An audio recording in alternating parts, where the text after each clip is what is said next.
Hola, hola, ¿qué tal mis queridos hermanos y amigos? Que el Señor les bendiga grandemente desde casita en este día sábado 6 de enero del 2024, con un día bastante caluroso. Los queremos saludar muy, muy cariñosamente y cordialmente a todos y cada uno de ustedes. Un servidor, el pastor evangelista Marcos Morales Chávez.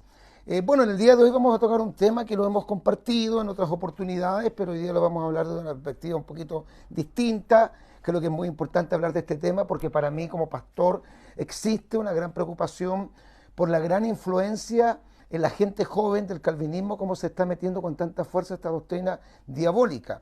El calvinismo es una doctrina, hermano, que no comparte el pueblo cristiano evangélico pentecostal, y los más grandes predicadores del evangelio no son calvinistas, no creen en esta doctrina de salvo siempre salvo, que Dios escogió un grupo solamente para salvarse, que el otro grupo está predestinado para condenarse. Bueno, eso nunca lo escuché yo de los predicadores que yo escuché cuando me convertí: Gigi Ávila, el hermano Jorge Rasque, el hermano Luis Miguel Ortiz, fundador del Movimiento Misionero Mundial, el hermano, bueno, tantos predicadores como Rafael Torre Ortega, José Padín, gran cantidad de predicadores en Chile, el obispo Ángel Durán Campos, otro Alejandro Campos, perdón, Ángel Durán Campos, otro Chacón, por nombrarle algunos. eh, bueno, Jimmy Swaggart, Danny Swaggart, actualmente el hermano Josué Irión, Antonio Bolaines, muchos predicadores, ninguno de ellos es calvinista. Y quiero leer una parte de un estudio que tengo, que no es de mi autoría, pues yo tengo un libro que se llama justamente Las grandes mentiras del calvinismo, que yo lo escribí, ha sido de una gran bendición, ha sido de una gran inspiración, pero yo me quiero basar en Marcos capítulo 16, versículo número 15. San Marcos capítulo número, perdón, 16. San Marcos capítulo 16, que habla obviamente de la gran comisión, la gran tarea. Y dice acá, Jesús comisiona a los apóstoles. Dice la Biblia en el versículo número, a los 11 mismos, estando ellos sentados a la mesa, y les reprochó, eran 11 porque ya Judas se había quitado la vida, su incredulidad y dureza de corazón, porque no habían creído a los que le habían visto resucitado. Y les dijo, les dio la gran comisión: id por todo el mundo y predicad el evangelio a toda criatura. El que creyere y fuere bautizado será salvo, mas el que no creyere será condenado. Entonces yo me pregunto, yo que predico el evangelio en Plaza de Armas por espacio de 39 años, y que he visto que todavía, a Dios gracias, bueno, la mayoría de las iglesias sanas, de los pastores que tienen una pasión en el corazón, que tienen el Espíritu Santo, se definen por predicar. Yo entiendo que la única predicación no es en los lugares públicos, porque entiendo que también los cristianos predican en sus trabajos, los jóvenes en sus colegios, liceos, institutos, universidades, a sus vecinos, ¿no es cierto?, a sus familiares. Pero gran parte de la labor que hace la iglesia, sobre todo en Latinoamérica, la hace en la iglesia, en las plazas, en los lugares públicos, en los paseos peatonales, en las ferias, en los mercaditos, en los hospitales, en las cárceles, en los orfanatorios, en las campañas evangelísticas al aire libre. Entonces yo me hago una pregunta: si nosotros predicamos, ¿por qué predicamos? Naturalmente nosotros predicamos porque es una comisión, es una tarea, es una responsabilidad, es un compromiso que Dios le entrega a la iglesia y que es ineludible. O sea, un cristiano no podría decir que está lleno del Espíritu Santo, que tiene a Jesucristo en su corazón, que nació de nuevo, que sirve a Cristo y no predicar. Porque la predicación del Evangelio es la gran tarea de las muchas que tiene la iglesia, porque la iglesia existe en la tierra con razones, con propósitos, con fines divinos, pero el rol, la tarea más importante que Dios le asigna a la iglesia es la predicación del Evangelio. De hecho, Pablo llegó a decir: ay de mí si no anunciar el Evangelio. El apóstol Pablo dice y señala, en los Romanos, creo que en el capítulo 10 lo dice: ¿cómo creerán sin haber quien les predique? Entonces, esta enseñanza de los calvinistas de que solamente se van a salvar los que están elegidos, ellos le llaman también predestinados para la salvación, y que por ende no se van a salvar el otro grupo restante, que son la mayoría, lamentablemente, según ellos, que no están escogidos para la salvación, es absurdo, porque entonces, ¿para qué tendríamos que predicar el Evangelio si dentro de los 5 puntos del famoso tulip, que es la columna vertebral de la enseñanza calvinista, está esto de la gracia irresistible o la irresistible gracia de Dios? ¿Qué significa este punto de la irresistible gracia de Dios? Que ellos dicen que como el hombre es un depravado, es un pervertido, es un pecador, no se puede salvar, la depravación total, por ende Dios envía, ¿no es cierto?, o escoge lo que se llama la elección condicional, escoge solamente a algunos para salvarse. Y en tercer punto, que es el más diabólico de todos, dicen que Jesucristo murió únicamente por los escogidos. Después viene el cuarto punto, que es justamente la la irresistible gracia de Dios, es decir, los que están predestinados según ellos para salvación, no pueden de ninguna forma decirle que no a Dios. O sea, se van a salvar sí o sí. Y lo otro se llama la perseverancia de los santos, que nosotros le llamamos salvo siempre salvo. Es decir, ellos dicen, la persona que fue elegida, predestinada antes de la fundación del mundo, en la soberana voluntad de Dios para salvación, y se va a salvar porque Dios lo predestinó para eso, al oír el mensaje del Evangelio no puede resistir el toque del Espíritu Santo y se va a convertir sí o sí, y por ende va a perseverar y no se puede perder. Eso es más o menos así, en una forma muy resumida. Esto lo predica no igual, porque hay ciertas diferencias, pero a grosso modo lo predica Paul Washer, John MacArthur, John Piper, Miguel Núñez, Juan Miguel Vaz, muchos predicadores de línea calvinista. Quiero leerle un estudio que no es de mi autoría, le animo a adquirir el libro que yo escribí que se llama Las grandes mentiras del calvinismo, pero este es otro estudio un poco más breve que el que yo escribí, que se llama Apostasía y Calvinismo. Dice, la elección incondicional, o sea, la predestinación, es la letra U, ya, en el acrónico Tulip que forma las bases del calvinismo. La doctrina de la predestinación de los calvinistas afirma que algunas personas ya nacen seleccionadas para la salvación y otras para la condenación. Eso es lo que ellos afirman. O sea, usted no se va a salvar si acepta a Jesucristo y se arrepiente, no, usted se va a salvar solamente si está dentro de los grupos, del grupo que Dios escogió para tal efecto. Si está dentro solamente del grupo que Dios predestinó para esto. Y los otros son los que Dios predestinó para la condenación, la cual no pueden evitar ni siquiera por las buenas obras en esta vida. Para San Agustín y Juan Calvino, porque esta doctrina viene de John Calvino, un reformador francés, junto con las doctrinas de San Agustín, es un misterio divino que Dios en su perfecta justicia hace la aparentemente gratuita selección de los elegidos con un pensamiento paralelo que él ha hecho una selección similar de los condenados. O sea, Dios escoge un grupo para salvarse y el otro grupo para condenarse. Por lo tanto, la responsabilidad de la salvación no es del hombre en el sentido de que no se tiene que arrepentir, ni convertir, ni aceptar a Cristo, sino que tiene que ser predestinado para salvación. Y el otro, aunque oiga el Evangelio, nosotros le prediquemos a una persona inconversa, pero que no está dentro del grupo de los predestinados para salvarse, no se va a salvar. O sea, sería absurdo predicar. Porque si nosotros predicamos o no predicamos, los que se van a salvar en la predestinación de Dios se van a salvar igual. O sea, no interesaría entonces para nada la predicación del Evangelio. Ellos saben cómo se sacan el pillo, como decimos en buen chileno, cómo justifican esto diciendo, no, es que hay que predicar porque a Dios le plació salvar a los creyentes por la locura de la predicación. Y nosotros, dicen ellos, predicamos por obediencia. Claro que predicamos por obediencia, pero predicamos esperando un propósito. Dice la Biblia que hay gozo, hay fiesta, hay alegría en los cielos cuando un pecador se arrepiente. Hay gozo. O sea, da a entender la importancia que tiene la conversión de una persona. Pero ellos en el fondo están diciendo que no, porque esa persona se va a salvar sí o sí. Por lo tanto, la persona se convierte o acepta a Cristo no porque aceptó a Jesucristo, sino porque Dios lo predestinó para tal efecto. Y ¿sabe lo triste, y esto es lo penoso? Que entonces si nosotros creyéramos esta doctrina diabólica, satánica, tendríamos entonces que aceptar que hay personas que aunque nosotros les prediquemos, no se van a poder salvar, no porque no se arrepientan, no porque no se conviertan, no porque no crean en Cristo, sino que no están predestinados para tal cosa. Por lo tanto, yo reitero, hermano, esto es algo serio. Hay pastores que ven esto y jóvenes cristianos que lo ven con mucha simplicidad, con mucha superficialidad. De hecho, hay hermanos que no son calvinistas, que son hermanos nuestros en la fe, pero defienden indirectamente el calvinismo diciendo, no, pastor, pero son diferentes pensamientos, son ideas distintas. No, no es una idea distinta. Esto afecta el tema de la salvación. Esto radica dentro de lo que se entiende cuando se estudia teología en un instituto bíblico. Yo no estudié en instituto bíblico, pero estudié teología, he estudiado toda mi vida teología. Se llama, una rama de la teología, se llama la soteriología.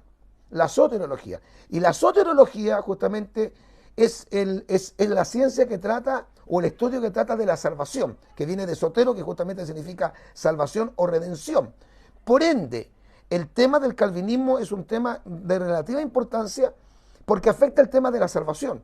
Si esta gente falsa como Paul Washer, John MacArthur, Miguel Núñez, John Piper, que son muy oídos, John MacArthur en Estados Unidos, son muy oídos y muy seguidos por los predicadores o por los hermanos pentecostales, tienen razón. Entonces, ¿para qué nosotros predicamos el Evangelio? Porque independiente que yo predique o no predique el Evangelio, ellos dicen que ese grupo que Dios predestinó se va a salvar sí o sí. Escuchen por favor lo que les voy a leer. La doctrina de la predestinación afirma que algunas personas ya nacen seleccionadas para la salvación o la condenación, la cual ellos no pueden evitar ni siquiera por las buenas obras en esta vida.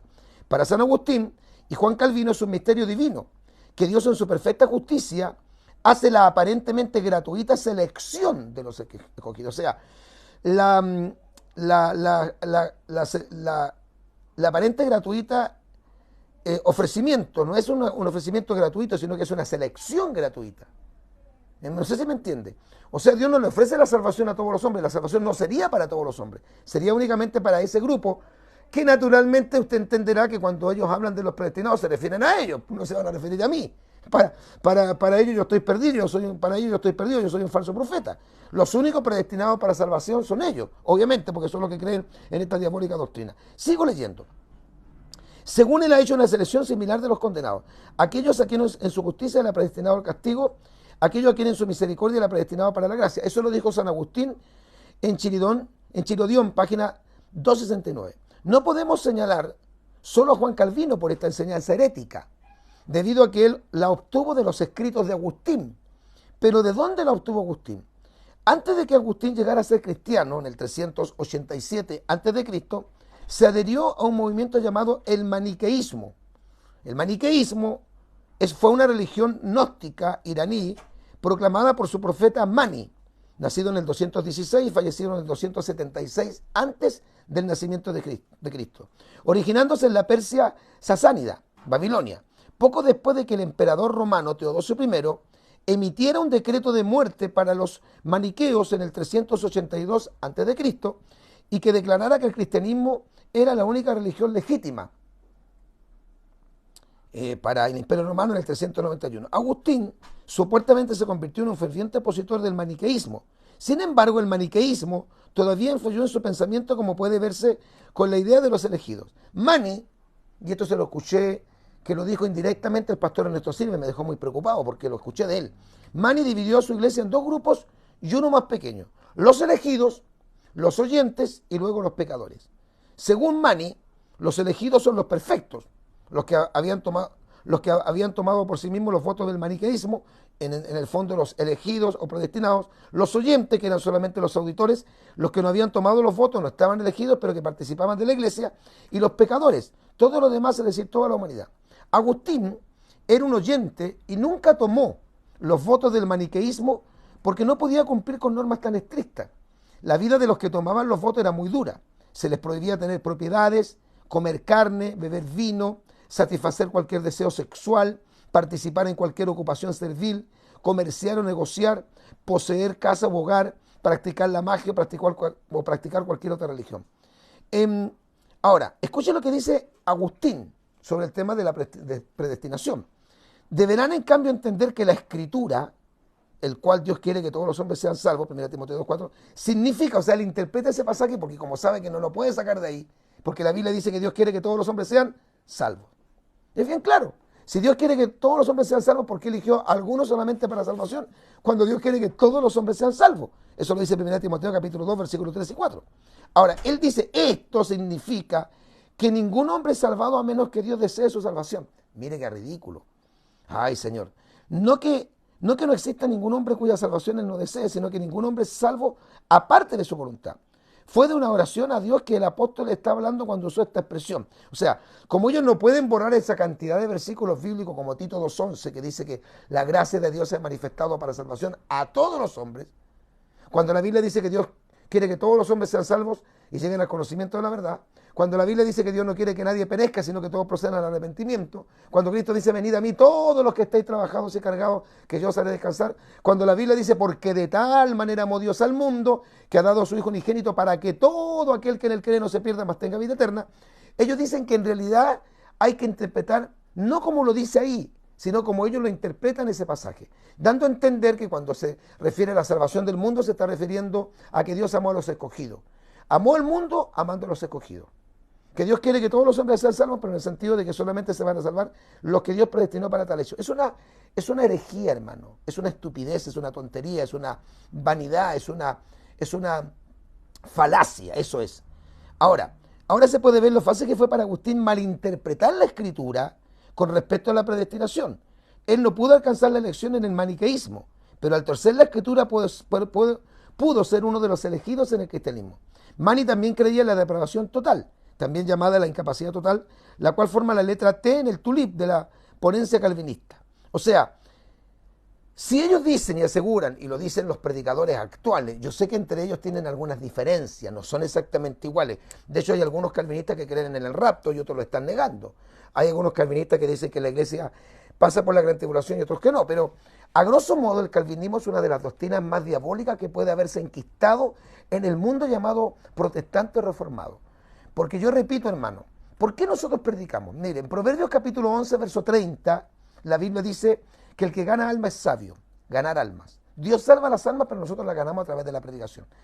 Y creo que es en Mateo capítulo 4, no recuerdo exactamente, pero hay un pasaje en los evangelios cuando el Señor Jesucristo comienza su ministerio y dice que Él se fue por las riberas, o sea, por las orillas del mar de Galilea y encontró a dos hermanos biológicos, a dos hermanos de sangre. Simón, que es el apóstol Pedro, más tarde le llamó Pedro, y Andrés, su hermano, que se convirtieron en apóstoles del Señor Jesucristo. Ellos estaban remendando las redes, o sea, reparando las redes, porque se pescaba con redes. Hoy día hay predicadores que dicen que hay que tener una carnada de música muy moderna, que es una carnada. Absurdo, porque los pescadores en los tiempos de Jesús nos pescaban de esa manera. Eran pescadores con redes. De hecho, la Biblia habla de la red como tipo del evangelismo. Bueno, ellos estaban reparando las redes. ¿Y qué les dijo el Señor Jesucristo? Venid en pos de mí, que os haré pescadores de hombres. No dice pescador de los elegidos. Y un pescador de hombres es un predicador del evangelio. Cuando Pedro predicó el primer mensaje y el segundo mensaje, se convirtieron 5.000 y 3.000, 8.000 personas. Esas personas se entregaron a Cristo, es verdad, porque la palabra los tocó, los quebrantó y porque el Espíritu Santo los convenció de pecado. ¿Quién lo ganó para Cristo? El apóstol Pedro con su predicación. Si Pedro no predica, ¿qué hubiera pasado? Bueno, según el calvinismo, los que están predestinados, elegidos desde antes de la fundación del mundo para ser salvos, se salvan igual. Entonces, ¿por qué tendríamos que tener tanto fervor? ¿Por qué tendríamos que tener tanta pasión? Mire qué absurdo y ridículo, porque el propio movimiento calvinista, a finales del siglo XIX y comienzo del especialmente, bueno, siglo XVIII, finales del siglo XVIII, siglo XIX y comienzo del siglo XX, casi un siglo y medio, le dio mucho auge a las misiones. Y grandes misioneros querían llegar a la China, a la India, al África, y incluso todavía existen muchos misioneros que quieren llegar a un sector del Asia que se llama la Ventana 1040, que dicen que es el sector del mundo, de los 5 continentes y de los 4 cabos de la tierra, que es el menos evangelizado del mundo. Pero ¿para qué vamos a llegar a ese lugar? ¿Por qué vamos a tener que desvivirnos, enviar misioneros, orar por los misioneros, sustentar a los misioneros, si están elegidos unos para salvación y ellos no pueden resistir la gracia de Dios y se van a salvar sí o sí? No deberíamos predicar. Entonces tendríamos que hacer un llamado a que los hermanos no prediquen. No lo hagan con tanto fervor, con tanta pasión y no haya tanta alegría cuando una persona reciba a Jesucristo. Cuando una persona llorando, quebrantada, impactada, entregue su vida a Cristo y después veamos un cambio en su vida. ¿Para qué? Si eso dependerá si está elegido para salvación o está elegido para condenación. Porque ellos dicen que cuando una persona acepta a Cristo y se descarría hacia aparte porque nunca creyó, o sea, estaba predestinado para condenarse. ¿Se da cuenta que es una doctrina diabólica, hermano? Y que indirectamente esta doctrina diabólica, satánica, infernal, herética, falaz, mentirosa, diabólica, nacida en las fauces mismas del infierno, en la mente y en el corazón podrido de Satanás, está dando a entender, hermano querido, que no es tan importante predicar. Satanás lo que quiere hacernos creer y quiere hacerles creer, y la hizo creer a estos giles, perdone que le diga así, de los calvinistas, que no son mis hermanos. Perdone, ellos no son mis hermanos. Eso no es doctrina cristiana. I'm sorry. Y yo lo siento, pero no puedo decir lo que va contra mi conciencia. Yo no puedo decir sí a lo que yo entiendo que es no. Y no puedo decir blanco a lo que yo veo que es negro, ni puedo decir que es negro a lo que yo veo blanco. Así de simple. Entonces, ¿qué le metió el diablo a ellos? ¿Y qué nos quiere meter a nosotros? La idea de que no es tan importante predicar. Porque al final, como Dios seleccionó un grupo bastante minoritario para ser salvo y el otro grupo está predestinado para condenarse, prediquemos o no predicamos, no va a pasar absolutamente en el plan redentor de Dios. ¿Se da cuenta, hermano, que es diabólico? Claro que nosotros tenemos injerencia. Mire, es tan importante la predicación del Evangelio que Jesucristo lo dio como una de las más grandes señales de su retorno. En Mateo, en el capítulo 24, bendito sea el Señor para siempre. Versículo número, vamos a ver enseguida, 14. Dice así: Mateo 24, verso 14. Y será predicado este evangelio del reino en todo el mundo para testimonio a todas las naciones y entonces vendrá el fin. Una de las más grandes señales del retorno de Jesucristo es que habrá una predicación universal. ¿Y para qué se va a predicar el evangelio universalmente? Si los calvinistas dicen, pero si los que se tienen que salvar se van a salvar igual y los demás van a perder su tiempo.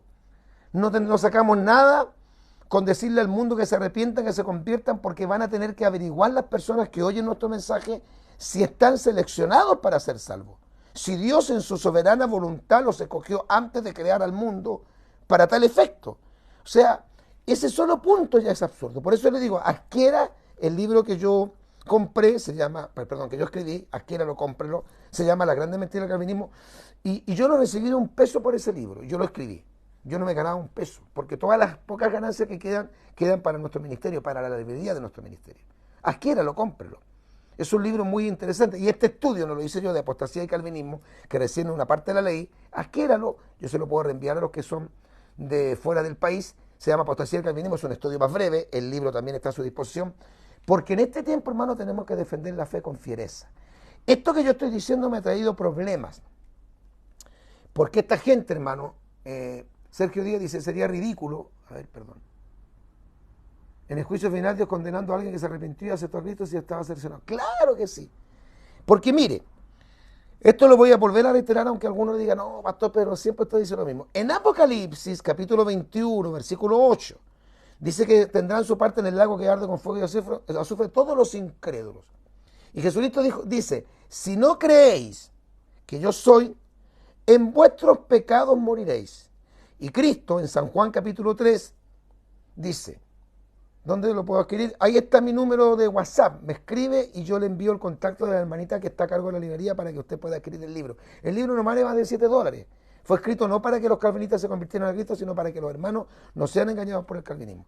Vuelvo a repetir. En San Juan capítulo 3, Jesucristo cuando habla de creer en Él, dice, el que no cree ya ha sido condenado. Entonces en el día del juicio final, Apocalipsis capítulo 20, versículos 11 al 15, juicio del gran trono blanco, se presentarán todos los pecadores, desde el primer pecador hasta el último pecador del milenio, y Dios los va a juzgar a ellos porque no creyeron en Jesucristo, fueron incrédulos, porque los incrédulos tienen su parte en el lago que arde con fuego y azufre. ¿Qué van a decir ellos? Podrían decir en su defensa, Señor, ¿cómo tú me vas a estar juzgando a mí de incrédulo? De no creer en Jesucristo, no haberme arrepentido de mis pecados, no haber hecho confesión de fe, no haberme vuelto de mi mal camino, no haber creído en el Hijo de Dios, cuando yo no tenía opción de creer porque no estaba dentro del grupo de los predestinados. Tú no me puedes juzgar a mí de incrédulo porque sería absurdo cuando yo no pude creer. O sea, el calvinismo, como yo siempre digo, hermano, es como las casas Copeva. Acá en Chile sabemos cuáles fueron las casas Copeva allá en Puente Alto. Se llevan por todos lados. El calvinismo es una doctrina diabólica. La diferencia es que está más arraigada al mundo pentecostal, al mundo cristiano evangélico en este último tiempo, porque la doctrina de los testigos de Jehová todos sabemos que es diabólica. No creo que un pastor le dé la entrada a un mormón para que un mormón un día domingo predique en la iglesia. No creo que un pastor evangélico le dé la oportunidad, ¿no es cierto?, a un solo Jesús, un unitario, para que cante en el coro. Pero el calvinismo se disfraza de reforma, de protestantismo. Dicen que ellos vienen de la reforma de Martín Lutero, cuando eso es mentira, hermano, aunque vengan de allá, pero la doctrina calvinista es mentira. La historia puede decir que parte del protestantismo viene de la reforma, pero decir que el calvinismo, incluso ellos dicen el calvinismo y el tulip es el evangelio mismo, mentira. Incluso ellos le llaman a estos 5 puntos que yo he hablado, mencionado someramente, le llaman las doctrinas de la gracia, las doctrinas, y eso es mentira. Porque la gracia es una doctrina, la justificación es una doctrina, la Trinidad es una doctrina, la deidad de Cristo es una doctrina. La Biblia no habla de las doctrinas de la gracia, como que la gracia tiene 5 puntos, mentira, eso es un invento de ellos. Búsqueme dónde la Biblia habla de las doctrinas de la gracia. La Biblia habla de la doctrina, la sana doctrina, y habla de la doctrina de la justificación, la regeneración, la santificación, la deidad de Cristo. Pero no hablan de las doctrinas de la gracia. Entonces, cuando ellos hablan de las doctrinas de la gracia en plural, meten los 5 puntos del tulip, que es la columna vertebral del calvinismo, y dentro de esto meten lo que es el 4º punto, que se llama la irresistible gracia de Dios o la gracia irresistible de Dios. ¿Para qué, hermano, predicar entonces? Nosotros vamos a tener campaña 19 y 20 de enero en Pudahuel, en la comuna de Pudahuel. Tuvimos una campaña el año pasado en Peñalolén. Vamos a tener otra campaña, hermano, grande en marzo con todos los pastores del ministerio. ¿Y para qué? ¿Para qué hacemos campaña? Predicamos, levantamos tarimas, amplificamos, colocamos iluminación, movemos las sillas, sacamos toda la iglesia a la calle, cerramos el día viernes nuestra iglesia y nos vamos todos a predicar una campaña para ganar almas para Cristo, si al final se van a salvar solamente los que están predestinados para tal efecto? Giovanni Rodríguez nos está saludando. El libro es muy bueno, dice. Yo lo tengo. Amén. Adquiere el libro Las grandes mentiras del calvinismo. Así se llama, Las grandes mentiras del calvinismo. Yo lo escribí hace varios años. De hecho, lo terminé de escribir cuando estuve haciendo un evento en Bolivia. Ahí terminé de redactar ese libro y me di la tarea de leer toda la declaración de los bautistas en cuanto al tema del tulip. Hermano, predique. El Señor llena, y con esto termino, ¿para qué nos bautiza el Señor con Espíritu Santo? ¿Para hablar en lenguas? No. ¿Para danzar? No. ¿Para sentir gozo? No. ¿Para sentir un fuego? No. Eso puede ser experiencia extraordinaria. El bautismo del Espíritu Santo tiene un propósito. En Hechos capítulo 1, verso 8, dice, pero recibiréis poder cuando haya venido sobre vosotros el Espíritu Santo y me seréis testigos. Testigos. Bueno, el texto original griego dice martus, que origina la palabra mártir. O sea, el Señor nos llena del Espíritu Santo para ser testigos, para predicar el Evangelio. Cuando la iglesia no quiso ir a predicar, expandir el mensaje, el Señor permitió que viniera una persecución y Esteban se fue arrancando a Samaria y comenzó a predicarle a los samaritanos el Evangelio. Si Dios predestinó un grupo solamente muy pequeño, que son obviamente según dicen ellos, los calvinistas son ellos, no nosotros, y se van a salvar sí o sí, no tenemos necesidad de estar tan preocupados de predicar cuando Dios se va a encargar de salvar al que tiene que salvar. Y nosotros no hagamos nada, quedémonos en casita, no prediquemos con tanto fervor. Estoy haciendo una ironía. Total, como se van a salvar sí o sí los que están predestinados de antes de la creación del mundo para tal efecto, yo no tengo ninguna injerencia en eso. Por favor. Dios salva, pero lo hace a través de la iglesia. Dios transforma, pero lo hace a través del mensaje que predica el pueblo de Dios. El Señor Jesucristo sana a los enfermos, por supuesto, a través de la iglesia de Cristo. Los endemoniados todavía son liberados, por supuesto que sí, pero a través del pueblo de Dios. Nosotros no podemos salvar a un pecador, no podemos sanar a un enfermo humanamente, no podemos romper una cadena espiritual, no podemos liberar a un endemoniado, pero podemos hacerlo en el nombre de Jesucristo y a través de la oración, de la predicación, de la administración de la iglesia se producirán grandes bendiciones. Así que yo seguiré predicando aunque se enoje el diablo, ruja al infierno, se enoje Paul Washer, John MacArthur y esos muertos calaveras de Juan Manuel Valls, toda esa manga de predicadores que a lo mejor predican muchas otras cosas que son ciertas, yo no lo niego. Y de hecho John MacArthur tiene libros de teología excelentes, buenísimos, que podrían ser perfectamente recomendables para estudiar. Pero cuando hablamos del calvinismo que ellos enseñan, esa doctrina es sustancial, total, absoluta y 100% diabólica. Y lo digo con fuerza, lo digo con pasión. ¿Para qué vamos a predicar, hermano, entonces? Tenemos que predicar. Comparta, por favor, comparte este posteo con todos sus contactos. Y sobre todo con esa gente joven que a veces, por el tema del internet, dicen, oh, estuve escuchando un mensaje muy bueno, estuve escuchando a Miguel Núñez, estuve escuchando a un predicador que se llama John Piper, Sogel Michelin, otro calvinista más, que ni siquiera creen en el rapto. Muertos que no creen en el bautismo del Espíritu Santo, en los milagros, en las sanidades, en el hablar en lenguas, en las profecías, no creen en nada, no creen ni que las moscas vuelan, que el Señor los reprenda, que el Señor les bendiga grandemente, hermanos queridos, y el Señor reprenda al diablo y a todas sus pocas vergüenzas, como dicen los centroamericanos. Que el Señor me los bendiga. No se olvide que este es nuestro nuevo Facebook, nuestra nueva página de Facebook, porque la anterior fue hackeada, no la pudimos recuperar. Sálgase de esa página, Pastor Evangelista Marcos Morales, esa era la antigua página, sálgase de ahí, bloquee esa página y véngase a nuestra nueva página, Pastor Marcos Morales Chávez. Y suscríbase, por favor, a nuestro canal de YouTube. Vamos a subir dentro de pocos minutos este posteo a nuestro canal de YouTube, Tiempos Finales HD. Tiempos Finales HD. Un gran abrazo. Que el Señor los bendiga. Maranata, Cristo viene.